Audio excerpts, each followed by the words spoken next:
செந்தமிழே, உனக்கு முதல் வணக்கம். திரும்பும் திசையெல்லாம் உன் புகழ் மணக்கும்.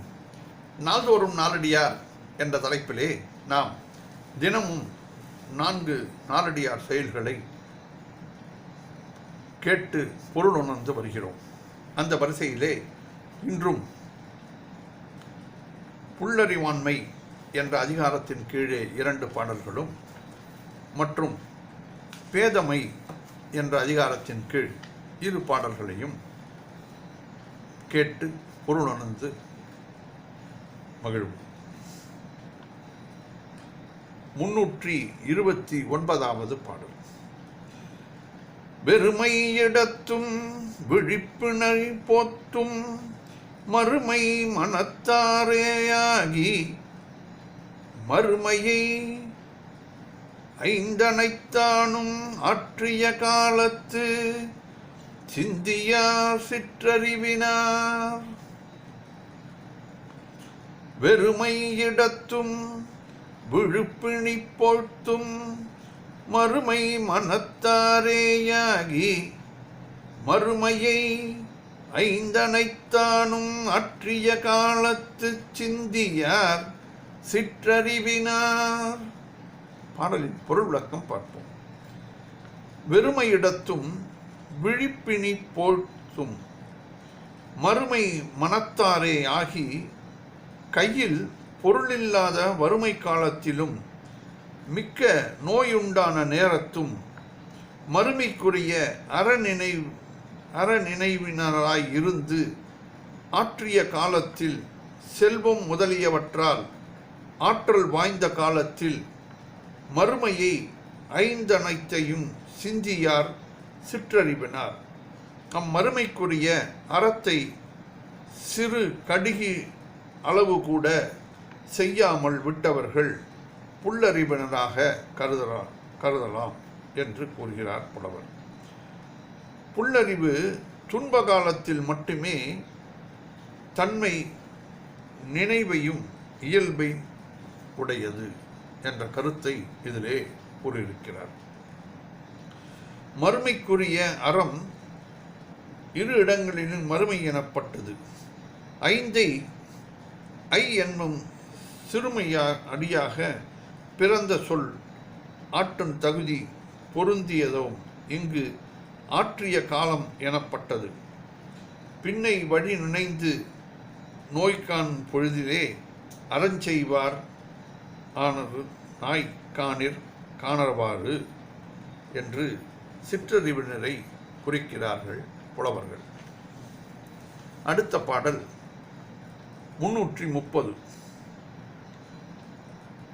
என்னே மற்றிவ்வுடம்பு பெற்றும் அறம் நினையார் கொன்னே கழிப்பார் தம் வாழ்நாளை அன்னோ அளவிறந்த காதற்றும் ஆருயிர் அன்னார் கொலை இழைக்கும் குற்றமும் கண்டு.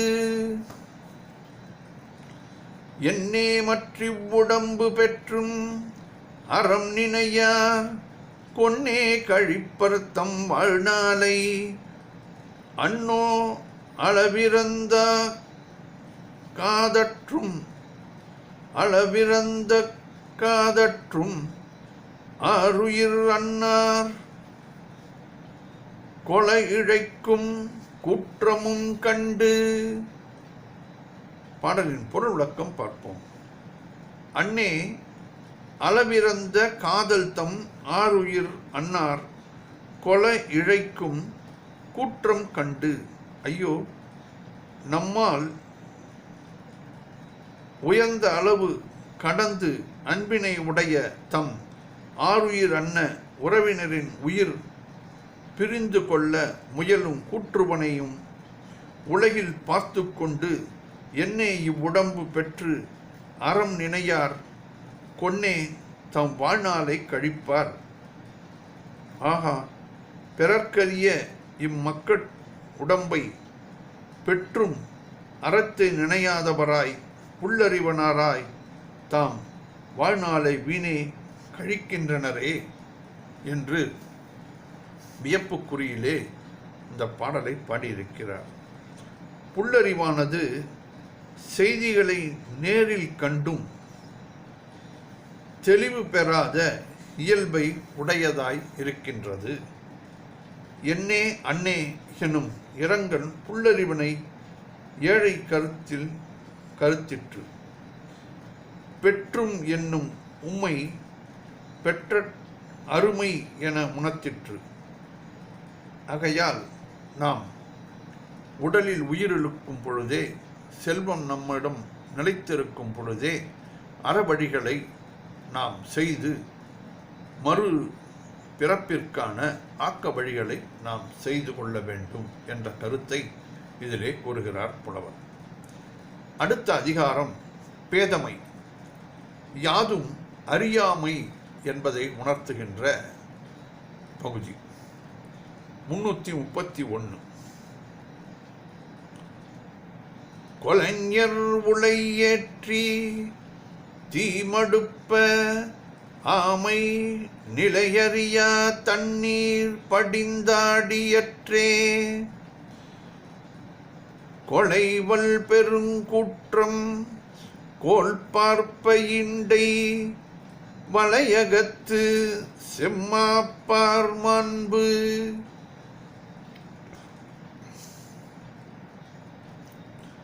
கொலைஞர் உளையேற்றி தீமடுப்ப ஆமை நிலையறியா தண்ணீர் படிந்தாடியற்றே கொலைவல் பெருங்கூற்றம் கோல் பார்ப்ப இண்டை வளையகத்து செம்மாப்பார் மாண்பு. பாடலின் பொருள் விளக்கம் பார்ப்போம். கொலைவல் பெருங்கூற்ற கோல் பார்ப்ப இண்டை வளையகத்து செம்மாப்பார் மாண்பு. கடைசி 2 அடிகளிலிருந்து பொருளை நாம் இதிலே கொள்ள வேண்டும். கொல்லும் தொழில் அதிலே வல்லமை உடையோனாகிய ஆற்றலில் பெரிய கூற்றுவன் தம் உயிர் கொள்ளுதலை எதிர்நோக்கிக் கொண்டிருந்து இவ்வுலகப் பற்றாகிய வலையில் கிடந்து அதனில் கழித்திருப்பாரது ஏழ்மை இயல்பு. கொலைஞர் உளை ஏற்றி தீமடுப்பு ஆமை நிலையறியாது அந்நீர் படிந்தாடி அற்று. தன்னை கொல்லும் கொலைஞர் தன்னை உலையிலிட்டு அடுப்பிலே ஏற்றி தீ கொளுத்தும் ஆமை நிலையறியாது அவ்வுலை நீரில் மூழ்கி விளையாடி மகிழ்ந்தது போன்றது. நமது வாழ்க்கையே அப்படித்தான் என்கிறார்கள் பல்வேறு சான்றோர்களும். ஒரு ஆமையை எடுத்து உலை கொதிக்கும் முதலில் அந்த அடுப்பை மூட்டி அதிலே பெரிய பாத்திரத்தை வைத்து அதிலே நீர் ஊற்றி அந்த நீரிலே ஆமையை இறக்கி விடுவார்கள். அது நினைத்து கொள்ளுமா, ஆகா நமக்கு குளிர்ந்த நீரிலே நம்மை இறக்கி இருக்கிறார்கள், அதனால் இங்கேயும் அங்கேயும் அது ஓடிக்கொண்டிருக்கும். பிறகு அடுப்பில் தீ மூட்டி அதை சூடு ஏற்றுவார்கள். கொஞ்சம் கொஞ்சமாக அது சூடு ஆகும் பொழுது கூட அது வெதுவெதுப்பான தண்ணீர் என்று நினைத்து அதிலே மகிழ்ந்து ஆடிக்கொண்டிருக்கும். பிறகு பார்த்தால் நல்ல சூடு வந்தவுடன் அந்த ஆமை வெந்துவிடும். அப்பொழுதும் அதற்கு தம் நிலை தெரியாமல், தாம் இறக்கப் போகிறோம் என்றும் தெரியாமல் அதிலே மகிழ்ந்து கொண்டிருக்கும். இப்படித்தான் மனிதர்கள் நாம் இறக்கப் போகிறோம் என்று தெரிந்தும் நல்ல அறச்செயல்களை செய்யாது வாழ்ந்து கொண்டு இருக்கிறார்கள். இந்த பேதைகளை என்ன சொல்வது என்ற கருத்தை இதிலே கூறுகிறார். பேதை தனக்கு வரும் இடுக்கண் பற்றி அறியாது கழித்திருக்கும் இயல்பை உடையவர்களாக வாழ்ந்து வருகின்றோம் என்ற கருத்தை இதிலே கொள்கிறார். தீமடுப்ப தீச்சரிப்ப என்க பெருங்கூற்றம் என்றது எதிர்பாரையற்று போன்றுற்றதாகவும் கூறப்பட்டது. ஈண்டை வலை எனப்பட்டதும் இதிலே வலை எனப்பட்டது இது பற்றின் கட்டு கருதி வலை என்று நாம அறுத்து கொள்ளவும் முடியாது. உலக சுகத்திலே இருந்து விட்டோம். நாம் நமது உடலை கூற்றுவன் என்று கொண்டு போகிறான் என்பது நமக்கு தெரியாது. ஆனாலும் நாம் வாழ்ந்தே ஆக வேண்டும். அதற்காக நாம் அறச்செயல்களை செய்தால் கூற்றுவன் நிலையறிந்து ஆகா இந்த ஆன்மா உதவிக்காகவே உதவுகிறது, ஆகையால் பொறுத்திருந்து பார்ப்போம் என்று தள்ளி போடும் நாள் கூட வருவதாக கருத வேண்டும் நாம் என்பதை புலவர் இதிலே கூறுகிறார். இடுக்கண் அறியாமை என்பது பேதமையாக ஆகிறது என்ற கருத்தை இதிலே கூறுகிறார். அடுத்த பாடல் 332வது பாடல், 333வது, மன்னிக்கவும் 332வது பாடல். பெருங்கடல் ஆடியே சென்றார் ஒருங்குடன் ஓசை அவிஞ்ச பின் ஆடுதும் என்றற்றால் இச்சை குறைவினை நீக்கி அறவினை மற்றறிவாம் என்றிருப்பார் மாண்பு. பெருங்கடல் ஆடிய சென்றார் ஒருங்குடன் ஓசை அவிந்த பின் ஆடுதும் என்றற்றால் இச்சை குறைவினை நீக்கி அறவினை மற்றறிவாம் என்றிருப்பார் மாண்பு. பெருங்கடல் ஆடிய சென்றார் ஒருங்குடன் ஓசை அவிந்த பின் ஆடுது என்றற்றால் இச்சை குறைவினை நீக்கி அறவினை மற்றறிவாம் என்றிருப்பார் மாண்பு. இந்த பாடலும் 3வது அடியிலிருந்து பொருள் கொள்ள வேண்டும். இச்சை என்பது இல்சை என்று பாடலில் இச்சை என்று இருக்கும். பொருள் கொள்ளும் பொழுது இல்சை என்று கொள்ள வேண்டும். இல்சை குறைவினை நீக்கி அறவினை மற்றறிவாம் என்றிருப்பார் மாண்பு. குடும்பத்துக்கு செய்ய வேண்டிய குறைகளை செய்து தீர்த்து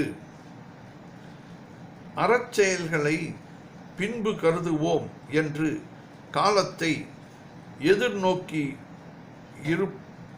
இருப்பாரது இழித்தகமை. பெருங்கடல் ஆடிய சென்றார் ஒருங்கு உடன் ஓசை அவிந்த பின் ஆடுதும் என்றற்று. பெரிய கடலில் நீராடுவதற்கு சென்றவர் முழுதும் ஒரு சேர அலை ஒளி அடங்கிய பின் நீராடுவோம் என்று கருதினால் போன்றது. கடல் அலை நின்றவுடன் நான் குளிக்கிறேன் என்றால் அது எப்படி சாத்தியமாகும்? நடவாதது ஒன்றை நினைவது பேதமையின் இயல்பு என்கிறார். நாம் ஒரு நல்ல செயல்களை, பிறருக்கு அறச்செயல்களை செய்ய வேண்டுமானால் அன்றே அப்பொழுதே செய்தல்தான் நன்று. பிறகு செய்வோம் என்று தள்ளி போட்டால் அந்த செயலை நாம் செய்யாமல் போய்விடுவோம். நாம் ஒருவருக்கு கொடுப்பதாக கூறிவிட்டாலே அது நமக்கு கடன். அதை நாம் அவருக்கு கொடுக்கவில்லை என்றால் அது நமக்கு பாவம் வந்து சேரும் என்கிறார் புலவர். ஆடிய என்றால் செய்யவெனும் எச்சம் ஒருங்கு.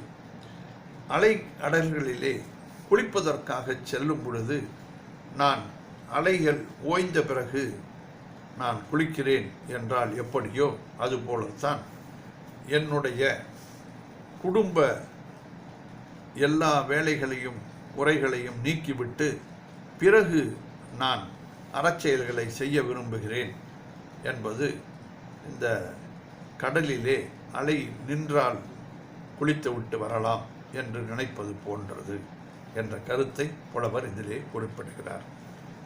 நன்றி. மீண்டும் நாளை சந்திப்போம்.